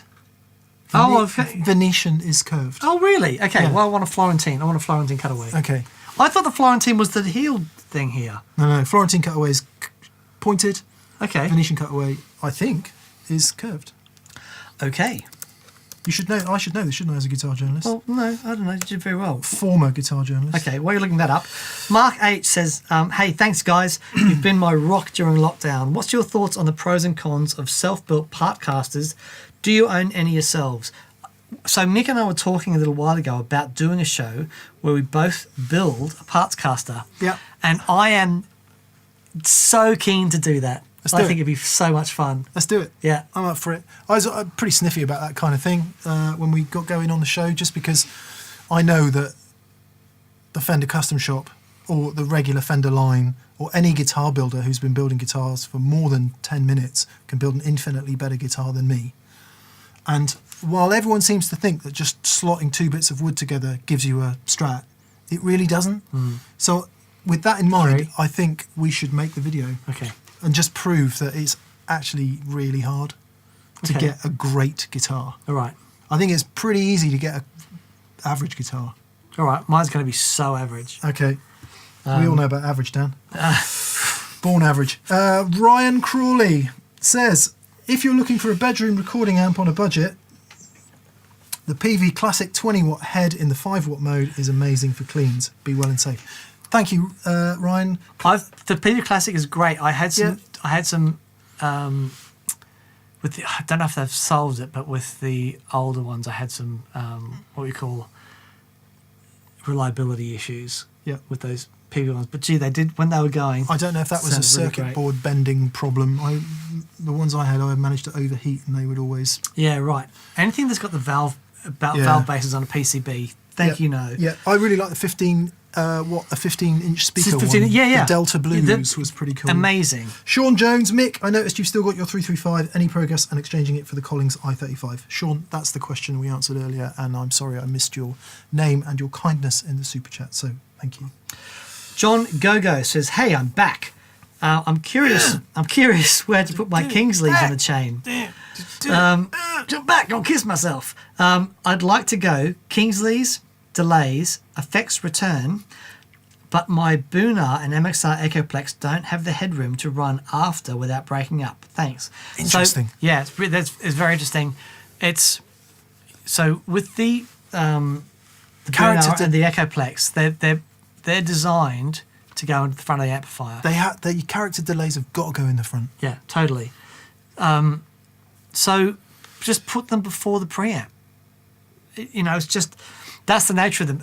They will sound, if you've got gain coming from the preamp, right, they will sound so much better going into that as opposed to the breakup that's going to happen if you hit them too hard with line level. If you want a really clean, pristine delay, you need to get a different delay. Yeah. That's going to go after. You need to get a digital delay and run it in the loop. Yep, there you go. Yeah. Reckless Toboggan says, Mick, grab your P90 guitar, lower the neck pickup housing to about 3 to 4 millimeters from the body. Now raise each pole piece to 1.5 to 2 millimeters. Hey ho, fixes mud.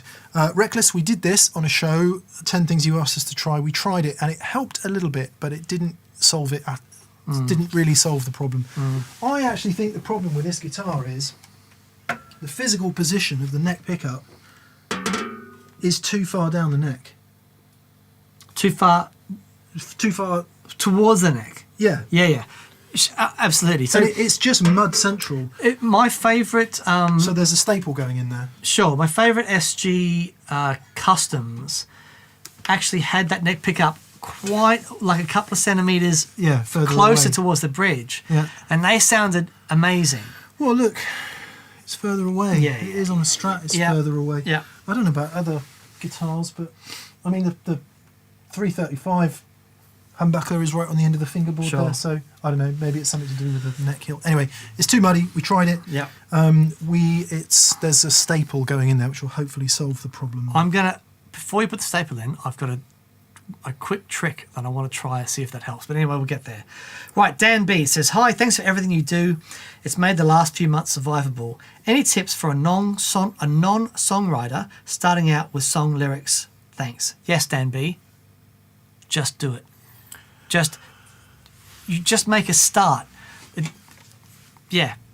Watch the Amy Winehouse documentary. Oh, that's good. That's very good. Made by the person that also made the Senna documentary. It's been out a long Oh time. man, the Senna documentary, that haunts me. I hadn't watched it, and a couple of things. I hadn't realised that Amy Winehouse was the talent she was. Far out. I mean, clearly she was an amazing singer, but I hadn't realised she was musically. So artistic Yeah. and driven as an artist. Yeah. Hadn't realised that. Brave. The point is, it's very poignant actually, because as she's going through some of the rough times in her life and explaining, and it follows her career, the lyrics come up as the songs are playing, which could be super cheesy, right? I Yep. mean, as a device in documentary making, that could be really cheesy. However, she's just saying it like it is. Yeah. She is just saying there's no flowery language. Yep. It's not poetry. There's no cleverness. She's just saying it as it is. Her absolute raw feeling Yep. is just coming out. Trying to make me go to rehab. I said, no. Daddy says I'm fine. And you think, well, their lyrics, when you see the documentary and the relationship that she has with her dad, it's like, oh my That's exactly what happened. Now, it does help if your day isn't, woke up this morning, went to Tesco, the queue was kind of long, She was kind of long. etc. So it does help if you do have something actually to Sure. to talk about, but everyone does. So I'm name dropping my favourite songwriter of all time, Andy Partridge. I went out on a night out with my wife and bumped into Andy, and we ended up spending the evening with him. And he told me this. He kept dropping these nuggets of gold. It was like, oh man, this is amazing. And I am going to get him on the show or film something with him because the guy's a legend. Anyway, he told me this, and it just was genius. Because Andy's one of the most creative songwriters I've ever heard. Lyrically, musically, astonishing. He said this. He said, if you write a piece of music, right? He said, and just think about, if you write 2 chords, and he says, just think, have a listen, and think about how that music makes you feel. There's your lyrics. I'm like, it's just so good. That is interesting. It's so good. Also, listen to a bunch of famous songs down the years and listen to how blissfully simple the lyrics are. Usually. Yep. Unless, we're not talking Leonard Cohen or anything like that, but let's do a pop song. And just start. Start. And finish. Yeah. What, But you can't finish unless you start. however good or bad you think it is, finish. Sure. Reese Okay. Richardson. I recently got a polydigit. I don't know what that is. And I'm loving the ability to use realistic reverb IRs. What is the best amp for more realistic room/hall reverb sounds? Okay. High watt. Done. Keep the you need, for that stuff you need headroom, because what you're looking for is the authentic replication of the the thousands of that thing. Actually, the polydigits is he's such an interesting guy. We've seen him at NAMM a couple of times. It's really creative way of building pedals, and they do sound great. And I know a bunch of guys who've got them. But if you want that, if you want to reproduce the crazy high-end quality of those studio-type delays, you just need headroom.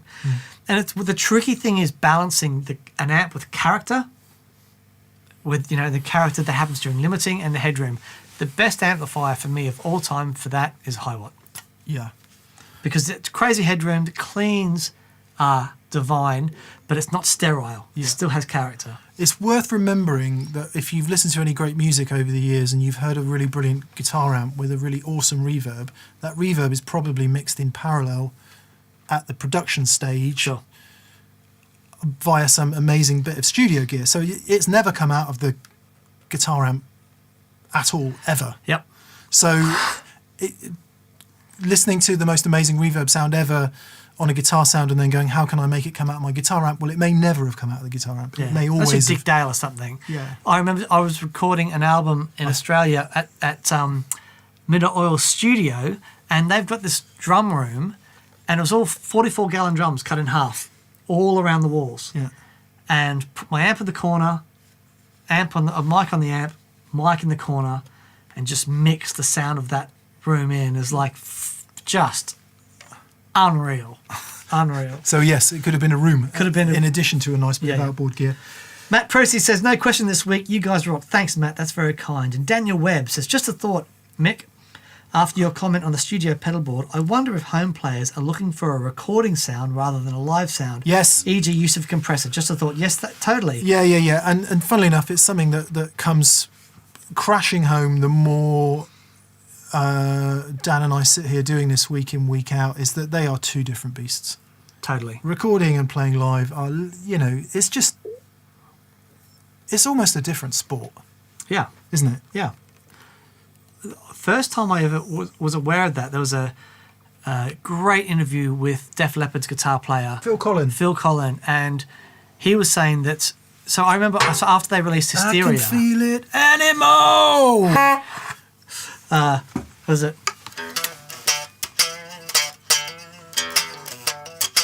He had like 13s on a Jackson, didn't he, Phil Collin? I think. Yeah. And Not Phil Collins. And he was saying that. It's the first time I'd ever heard this. He was saying that what you use in the studio to get those sounds won't necessarily work live. As a matter of fact, a lot of the time it just doesn't. And I'm like, wow. So, you do need different approaches. Yeah, insert inappropriate comment here about Joe Elliott's pitch fixing on his voice. But thoughts on the revival trem, says Ingle Limited. I would love the tremolo ducking out of the way, but not sure I want the always on brown face tone. Have the broadcast for that with the gain stages on top of that, hairy and ragged. We haven't really played it, have we? No, we had a quick look, but I don't know if you can bypass that stuff. I'm not sure you can. Let's get it on and let's do it. Yes. Okay, we need to show. Okay, Yeah. Another tremolo show, I think, is in order. John Redding says, why is YouTube all about katanas these days? Is there a marketing push? Look at the fleet of Boss katanas that we have here. Yeah. Boss katanas are fantastic. Good and cheap. Good and cheap. And, that's... So, how do I say this without... When Mick and I use the gear that we love and use the gear that we feel connected to, and a lot of the time it's expensive and stuff, and it's not necessarily when you look at I think that the largest viewed video we've ever done is on the Metal Zone, and if you look at people that do videos on budget cheap gear, affordable gear, the kind of gear that people say most people use, and the sales reports confirm that most people use that gear. Yeah. So if you're starting up playing guitar, there's affordable things. By the time you get to wanting to own a two rock or a matchless, 95% of those people have stopped playing guitar by that point. Yeah. You know what I mean? So you're thinning out the herd. But a katana is a fantastic sort of entry level.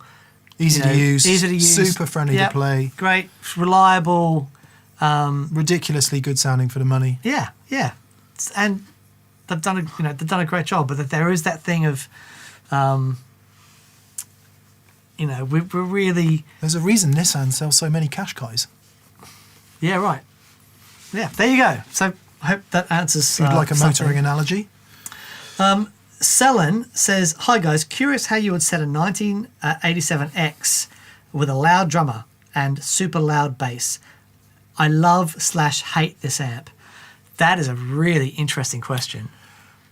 Love/hate this amp. Yeah, I guess you want a 100 watt for the slash thing, do you?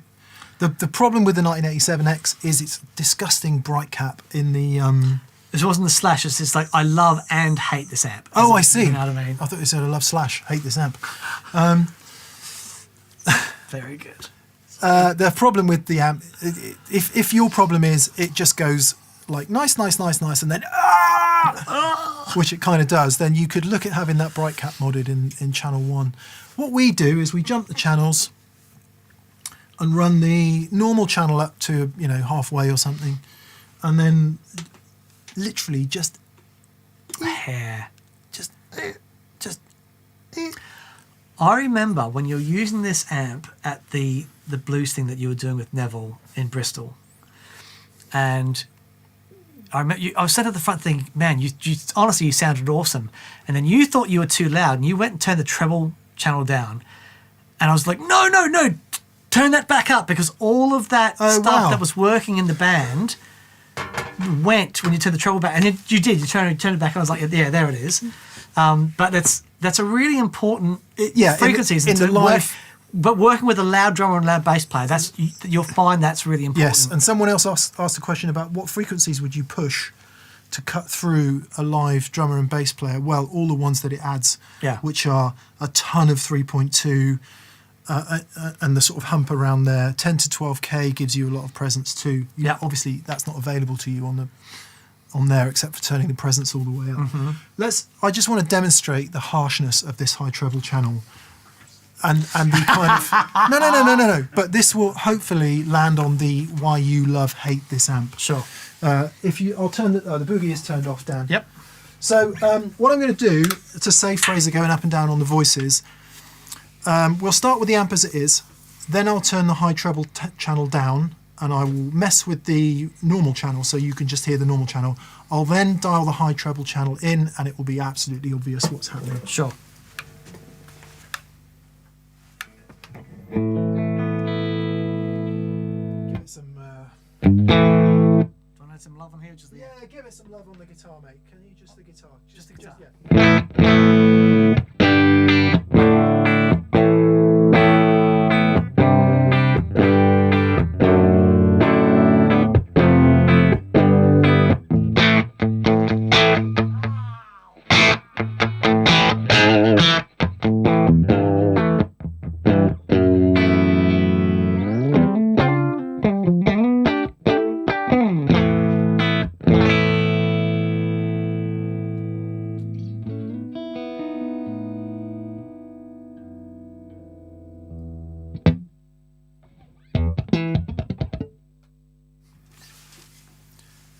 So hopefully that loud and clear explains why that high treble channel is really ugly at low volume.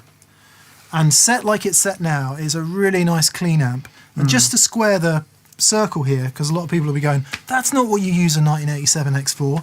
This is what you use a 1987X for. Fraser, this will be loud.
What's that?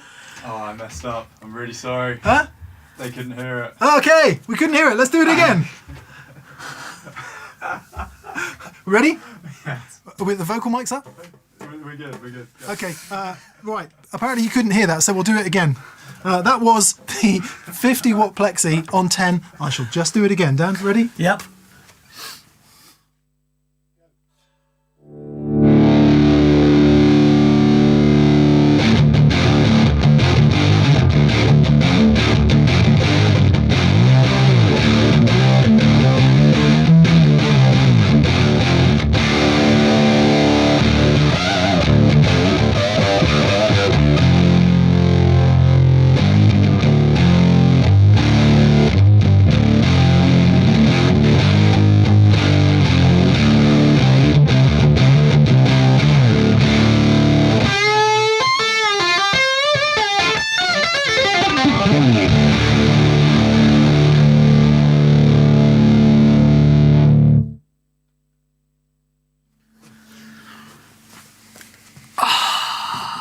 think I've just grown an extra testicle.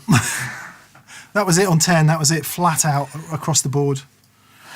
Where do you go from there? It's better, isn't it? Oh, you're kidding.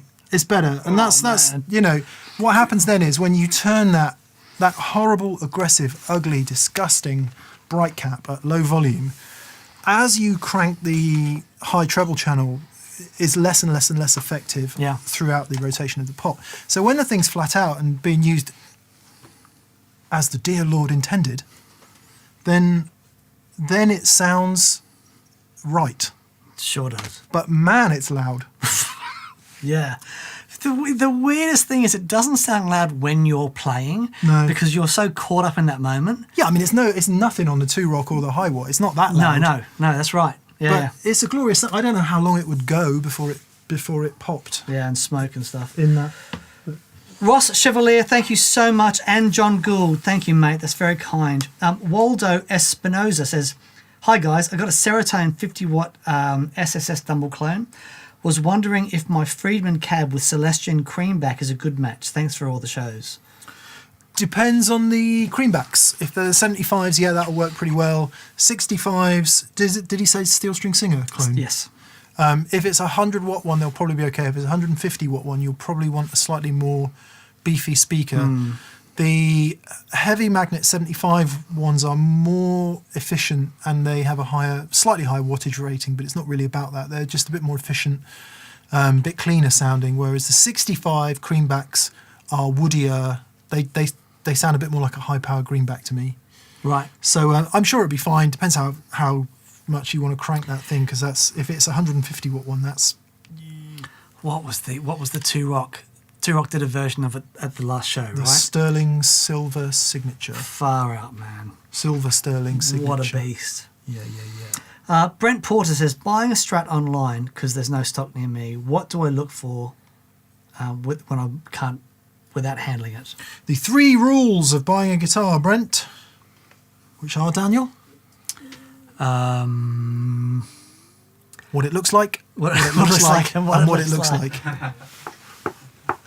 Very good. What else have you got to go on? Yeah. You can tick off the spec, and you can go, yes, it has this fingerboard radius, these frets, these pickups. You know, you've probably done loads of research on the spec. So the only thing you've got left is what it looks like. Yeah. And if you wake up every day, look at that guitar and go, job done. I bought 2 guitars online without seeing them. Sorry, that's not true. 3. One was red, and that guitar, when I first got it, was a huge disappointment. It came good after a couple of thousand gigs. The other guitar was my Junior, which is the best guitar I've ever played. So it's so difficult. I would never recommend buying a guitar without playing it first, because you can have 2 guitars from the same one serial number apart, and they can be so different. It's tricky. Yeah. Yeah. It depends what your relationship with the guitar is, doesn't it? I mean, for someone who's been a guitar journalist and, I love guitars, I am a bit... They're tools. Right. So, They speak very highly of you. once you really know, I would never buy a Strat without seeing it. Sure. Yeah, that's what I meant. But guitars that I don't know very well, or I'm not, passionately obsessive about, then maybe. Like the Jazzmaster, we bought that without seeing it. yeah, and that's great. And it's great, and it just turned out okay. Bought the Jag without seeing it. Jaguar, not so much. Yeah. So there you go. There you go. You're right, Daniel. You're right. Brad, thank you, Brad. He says, welcome back, gents. Have you considered or have you already done a vlog on a DIY guitar setup? Like, what should I be listening for when I adjust pickup height and things? Go on. So Mick did his Strat vlog when he was changing pickups and things. Go and check that out. It's fantastic. Yeah. Also, I would check out the people who do this stuff really well. So people like Stu McDonald in the States, and there are some really good techs out there who do this stuff. The trouble, if Dan and I do it, two things happen: is we don't do it right, and then 58 million people tell us we're doing it wrong, and my life's too short for that. So there's a vlog that I did with Johnny Kincaid when I was doing with the Ed O'Brien Strat, getting that set up. Have a look at that, only because Johnny is the best and he's a legend. Yeah. Fearless. Yeah, it's wonderful. James, I just want to mention James Wales, who says, "Hi guys, no question, just a thanks for all the videos. I've never owned a guitar pedal before. Came across your videos at the start of lockdown. Now I have 12 on a pedal board with 2 QMX at the gig rig and power stuff." Legend. Welcome, James. This Welcome. is how it goes, and thanks for your comment. Thank you, James. That's brilliant, mate. Ryan Crawley, that's very generous, Ryan. Thank you so Thanks, much. Ryan. And David Rustad says, heritage has come up too many times today not to re-suggest that it might be an antidote to corporate Gibson. No appeal in a company started by the workers to keep the old Gibson factory in the mix, question mark. Do you know, it's really, Heritage has such a loyal and passionate bunch of followers. And for anyone who doesn't know, I believe the Heritage plant is the old Gibson Kalamazoo, Michigan plant, and I think when they moved from there, a bunch of people, I'm probably getting most of this wrong, but a lot of the ex-employees were there, a lot of the ex-machinery was there, and I think a new company was started in the sort of wake of their leaving, and the people who play Heritage guitars are super passionate about them. So I just have a problem with Fenders that aren't Fender and Gibsons that aren't Gibson. Yeah, I totally. With one exception, which is Collings. Yeah. Because I genuinely believe they make the best production electric guitars in the world ever. Sure. So that's my one exception. Yeah. But, and it's just a there's no objective, well, in the case of Collings there is, take Collings out of the equation, there's no objective reason for not wanting a non-Fender other than the emotional attachment you have with that brand because they made music. Yep. They made history. Rock and roll. Yep, totally. So I can't unsee Jimmy Page with the Les Paul. I can't unsee Stevie Ray Vaughan with a Fender Strat, and that means too much to me at this point. I do feel I'm slipping. Okay. Yeah. I had an interesting thought this week, which I'm going to talk to you about later, but I feel I am slipping a little bit. So maybe in the future. Interesting. Yeah. Andre Sigurd says, "Hi guys, since I started watching TPS, I got a Tele, a valve amp, and 25 plus pedals. Yes! Thanks a lot for helping me rediscover my love for the guitar. Cheers." Mate, that's awesome. It's great to hear, Andre. We get a number of people, for whatever reason, saying that our videos have sort of helped them sort of rediscover or reignite a passion, and it's the best thing to hear. I can't tell you what it does for Mick and myself when someone says that they've been encouraged and felt sort of inspired. It's a wonderful thing. So thank you, mate. So glad that's happened, and we're really glad to sort of be here for you. Yeah. Right. No more super chats, please, because we're coming to the end. So yes, because we want to get through all of them, but please no more. Thank you for everyone who has. Dan Year says, "Hey pedal dads." Yes. You might be happy with that. That's a painful birth. Quick. What is it? It's a Melzone. No, send it back. Here comes the Kingsley preamp. No. What's that? The Space Echo. I can't find this. Would you rather have a low watt tube amp for bedroom or a 40 watt with an attenuator? I personally would rather have a 40 watt without an attenuator. And just turn it down. Just turn it down. Sure. Just turn it down. The master doesn't have to be cranked up high to get good tones. And the world of effects pedals is your lobster. And you can get some good sounds without that. If you really feel the need to add an attenuator, do so. Yeah. And of course, a 40 watt amp. Fender Hot Rod Deluxe, pop your eyes out, be heard at any gig. Mm-hmm. Boss Katana 50 isn't getting over the bass player and the drummer by the end of the first song. No. So not all amps are created equal. 50 watt matchless Lightning, probably louder than the Fender Hot Rod Deluxe. Yes. So it really depends. Fender Pro Junior, whatever they are, 15 watts, 8-inch speaker, loud as pigs. Yeah, totally. So I would worry less about the wattage and more about the kind of amp that you like the sound of. Sure. And then just turn it up and down as necessary. Yep. Also, if you do feel like you might be going out and doing some playing with friends or rehearsals or maybe even some gigs, then get something that you can use in all environments. Totally. Great. Yeah. Will Stevens says, thanks for the show, guys. Thoughts on the versatility of the Mythos, how do you say it? Chupacabra. Chupacabra. Okay. I would say it is an absolutely stunning sounding sort of transistor fuzz OD it's type not here. thing. Versatility, because it works so great off the volume control of your guitar, that's what makes it versatile. But the core tone of the thing is stunning. Michael has found one on the shelf. We've got to get through these super chats. Get you, Chupacabra. Leave me. I want to play this. You play it. I'm going to play it with this down-tuned guitar because I like it. Because I like it. Right, Chupacabra. Zach designed this because he said he wanted to sound like Billy Gibbons. Is what he said.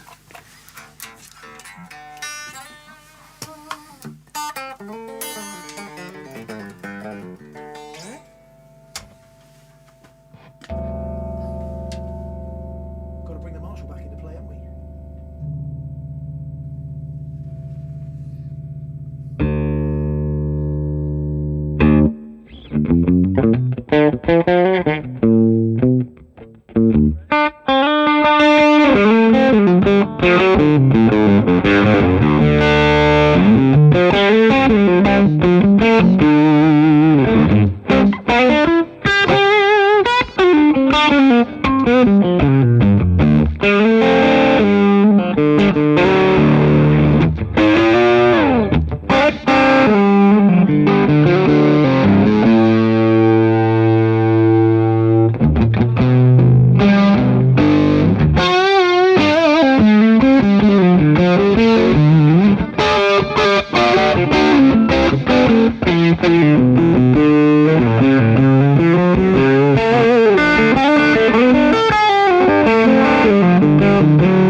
Stunning. Buy it. Stunning. That sounds Yep. awesome. Yep.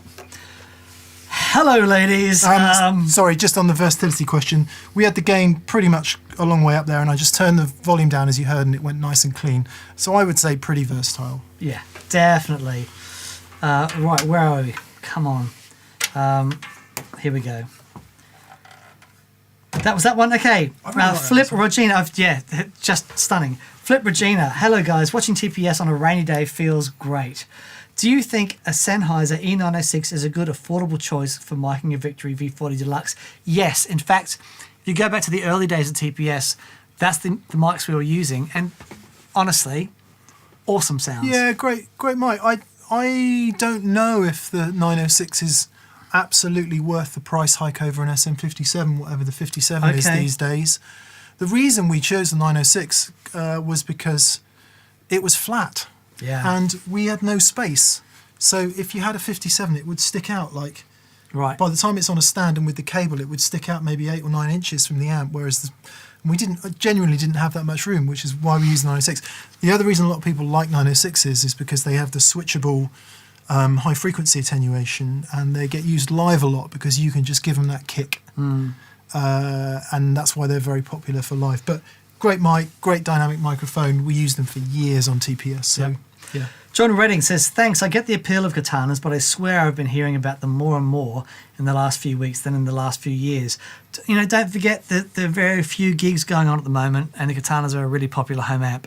Yeah. And maybe that's it. And it might, I don't know, if Boss may well have a marketing push on them if there's a new one out or something, which is entirely possible. And John Gould says, hey lads, I have an original full-tone mini Deja Vibe that I love the sound of, but it's too big for my pedal board and slightly noisy. What vibes do you recommend? P.S. Thanks to you guys, I now own a share of 44. Oh, yeah. Yes, you do. So vibes. Okay, top of my head. That one is awesome. Jam Retrovibe Mark II. Yep. Probably my favourite, I would say. Yep. The Jam Retrovibe Mark II. Dry Bell. Dry Bell. Is that what it's called? Yep, the Dry Bell is fantastic as Vibe well. Machine. The Vibe Machine. Yep, really, really great. But yeah, but if you like the full tone, you really do need something with proper photocells in it. Yeah, Ideally. Totally. Yeah, the Jam one's The Jam one's a one is killer. really, really brilliant. And Catherine Faulkner says, hi M&D, I picked up a UK hand-wired Princeton clone. Oh, yeah. I mentioned last week, £525. Thinking to change to a Jensen 12-inch, thinking to change from a Jensen 12-inch ceramic to a Jensen Alnico P12R, more vintage vibe and better at low volumes, around 90 dB. Yes. Totally. Yeah.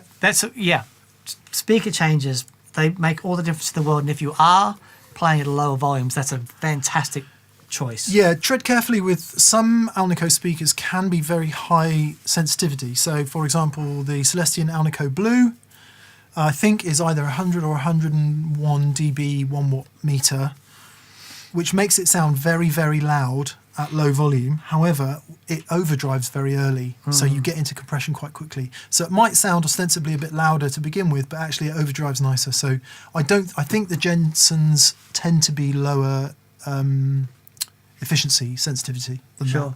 that. They tend to be 97, 98, I think, but please don't quote me on that. Right, Gary Mosley says, bloody hell, are you guys still going? Yes, we are going, but we're finishing now. But just finally, Open Up 007 says, sorry, Phil NDL says, guys, I got a vintage big box Rat the other day for a steal. Do I sell it or keep it? Keep it. The big box Rat is my favourite sounding Rat of them all. It's an awesome thing. Don't sell it, keep it. It's great. Great. There we go. I think we've got everyone, haven't we? Then we've got them all. Right. We've got 1,100 people watching us at the moment. Guys, it's such a pleasure to be back. Thank you so much for hanging out with us. Missed you all last week, but yeah. We're back. I'm back. Yeah. I was listening to that. Friday night I put Apple's Best of Funk on, and that was track number 1, I think. I used to listen to loads of funk. I haven't listened to it in ages. Yeah, get some Parliament on. Let's get some Parliament on tonight. Okay. Good shout. Yeah. Right. All right. Thank you, everybody, for being with us. Yeah, it means a great deal that you guys come and hang out with us on Monday. And did we answer any questions about last shows? No. Nobody wants to know about that, do they? No. They don't want to know about that. No. Right, Martini? It's Martini. So I was confused because Dan's wife is called Martine. Mm-hmm. And I'm like, oh, a drink, I see. Yes. I mean, I really like you, but, So Oh, no, I've got to draw the line somewhere. no. Right. No. Guys, thank you so much for watching. Have a fantastic week. We've got a really cool show coming up on Friday, and then we'll see you again on Monday for this. Yes, and then more of this. Brilliant. And then loads more of all of this. Indeed. Yeah, Right, take it easy, guys. Have a great week. Lots of love. Take care. Stay safe, and we'll see you soon. Bye-bye. Cheers, guys. Bye.